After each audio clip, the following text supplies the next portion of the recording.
United Nations Security Council has adopted a resolution demanding an immediate ceasefire in the Israel-Hamas conflict for the month of Ramadan, which ends in 2 weeks. 14 council members have voted in favor of the resolution, which also calls for the unconditional release of all hostages, while United States abstained from the vote. Washington, which is an ally of Israel, has always used its veto power to shield Tel Aviv's offense in Gaza, which it says is in retaliation for the Hamas attack on Israel ground on October last year. The Security Council resolution also emphasizes the urgent need to expand the flow of humanitarian assistance to and reinforce the protection of civilians in the entire Gaza Strip. All right, for some reaction to that and more, we're joined now by the Department of International Relations and Corporations Minister, Dr. Naledi Pandor, who is in Chicago in the United States at the moment. Dr. Pandor, good to have you, and thank you very much for coming on. It's, I'm sure, morning your side, it's evening this side, but nonetheless, we appreciate you coming on. First, your immediate reaction to the resolution. How critical is this resolution, however limited in terms of the wording, to only the 2 weeks of Ramadan, not a complete ceasefire?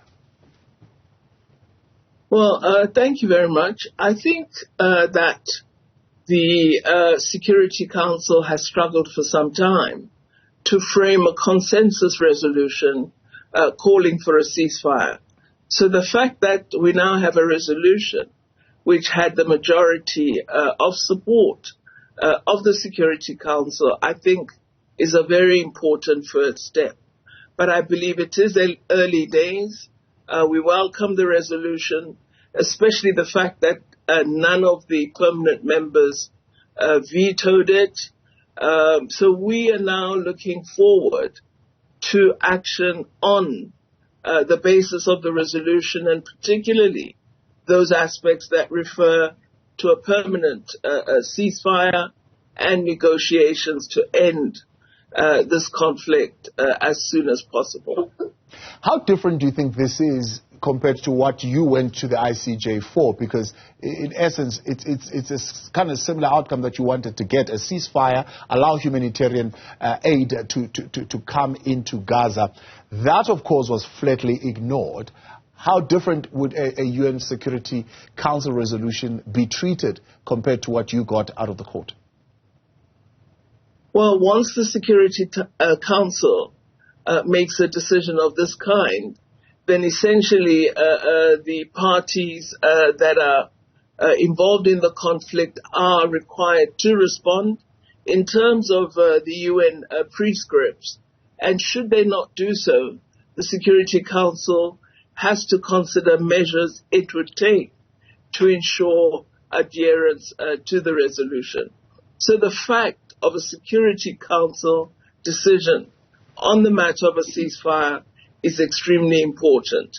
And I would say, following the South African approach to the International Court of Justice, we have seen a number of changes. For example, more aid began to get in. More countries were calling for respect for international law, even the closest friends of Israel. And we had several attempts at a resolution focused on achieving a ceasefire.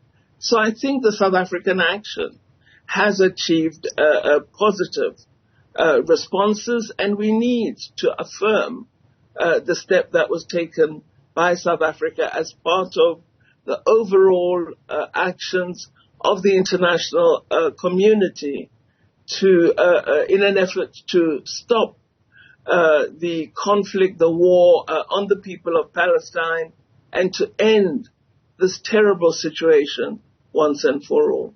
So you are in the U.S. We'll talk a little bit about, of course, your campaign there in the U.S. But let's zoom in a little bit on the reaction, or let me say the posture of the U.S. in this particular resolution to abstain.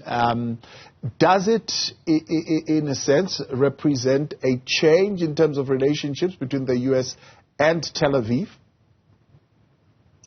Well, I think firstly we should note with a positive sense, the abstention by the United States of America. We're also aware that they did table a resolution on a ceasefire, which had elements which other members of the Security Council felt they could not support.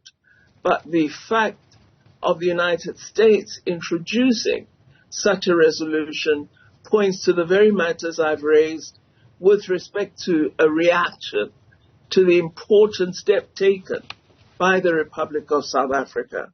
So I think, yes, this does mark a shift, and I believe that Israel will certainly pay attention to the adoption of this resolution, and I hope that it would cause a pause and that it would assist in intensifying the search for an outcome in the negotiations currently underway in Egypt, with Qatar as a key facilitator.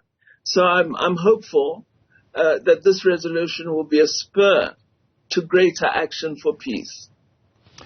You are in the U.S., you come in the U.S. On the back of House Representative John James, at least wanting to pass a number of bills, one of them being House Resolution 145, which of course has got to do with the naval exercises that would have been conducted in South Africa with China and Russia, and of course a bill calling for a complete review of the relationship between South Africa and the U.S., especially as it has to do with AGOA, not only South Africa, by the way, all those who are involved in that particular dispensation.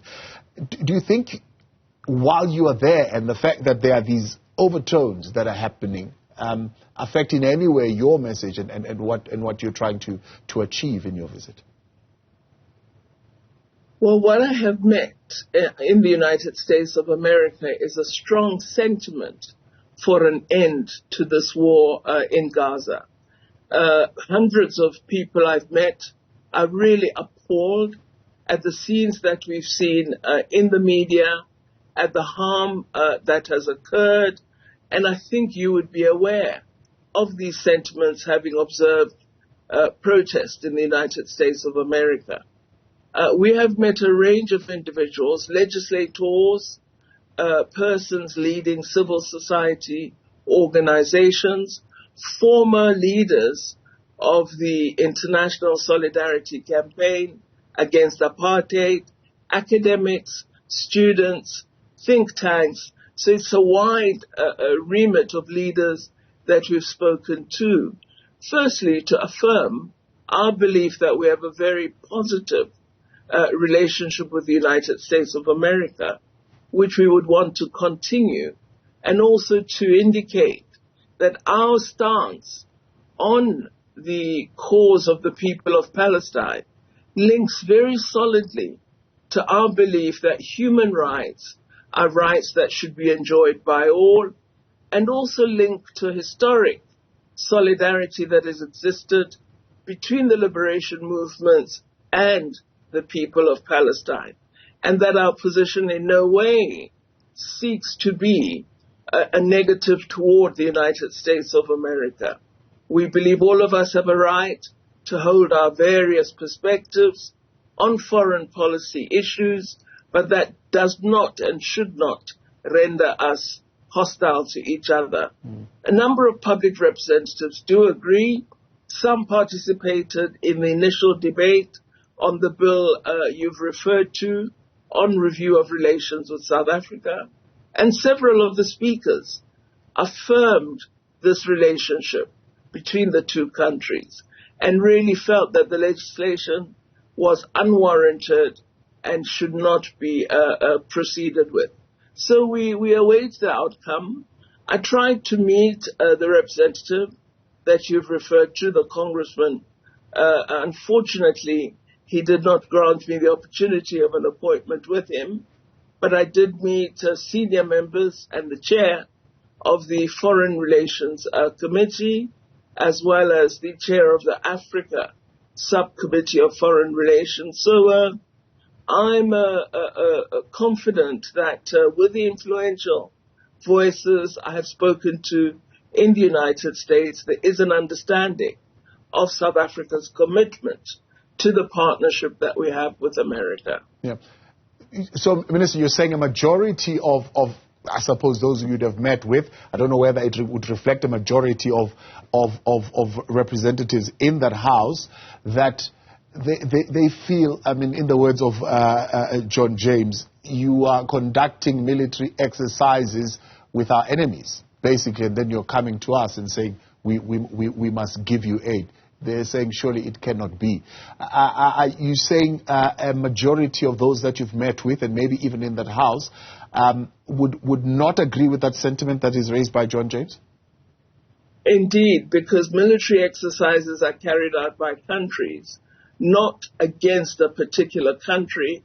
And some of the things that have been said by, or alleged to have been said by the Honorable James, that we fire at,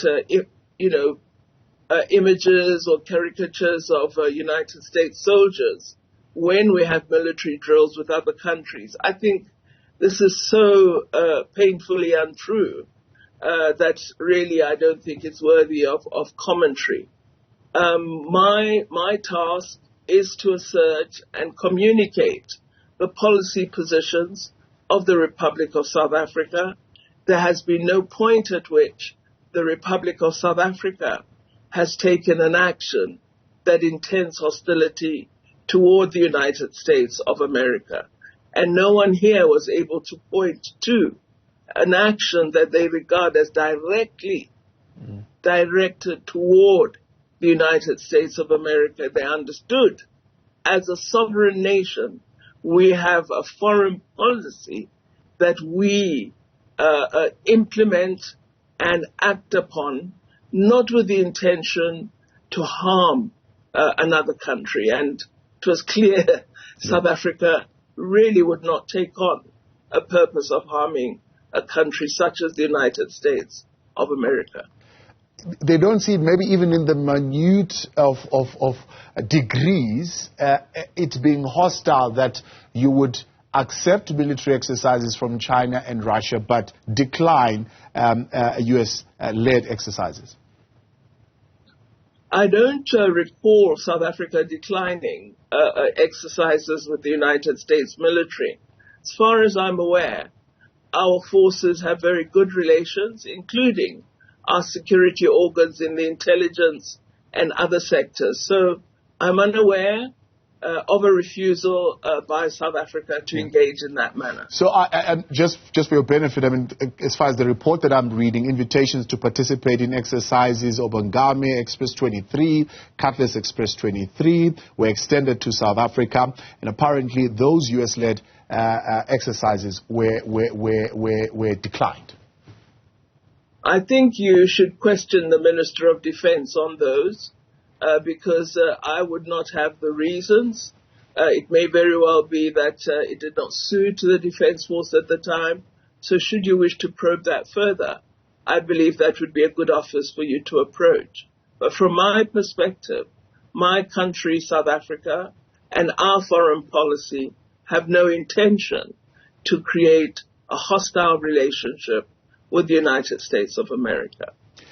A lot of people would have asked your trip, particularly when it relates to AGOA, to say, this economic bilateral relationship, is it a relationship of equals, especially, of course, considering the amount of minerals that are coming from South Africa that the United States, for example, relies on for its economy to function. And they're asking the question then, why are we almost the ones who are going with a begging bowl to request to stay in this dispensation when it is beneficial for both countries?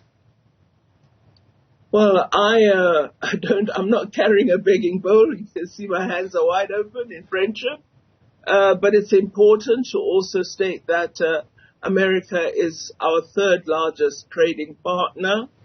The AGOA opportunities and benefits assist in the creation of significant number of jobs in South Africa. They also allow access to rare earth minerals for American industries from South African mines. So there are benefits on all sides. And the practice of diplomacy is really to seek friends and build partnerships. And when I look at the quantum of trade that we do with the United States of America, which reaches into over 400 billion US dollars, that is significant trade for us. So I think that quantum of trade is what we would want to preserve. It creates jobs, it creates enterprises, it creates opportunities, not just for us, but for American enterprises as well. So I think as South Africa, we should not define ourselves as having nothing to offer. That is a very diminishing way in which to describe ourselves. America has, through its geological survey, identified over 50 rare earth minerals that it would want to access as part of growing its economy and innovating in a range of industrial sectors. 15 of those 50 are found in South Africa, and quite a large proportion out of the 15 are the subject of the trade we enjoy with the United States of America today. So I think it's important that we don't say, oh, this is just peanuts and it's insignificant for us. I have regard to the statistics. I have regard to the jobs that would be lost should we not be part of AGOA.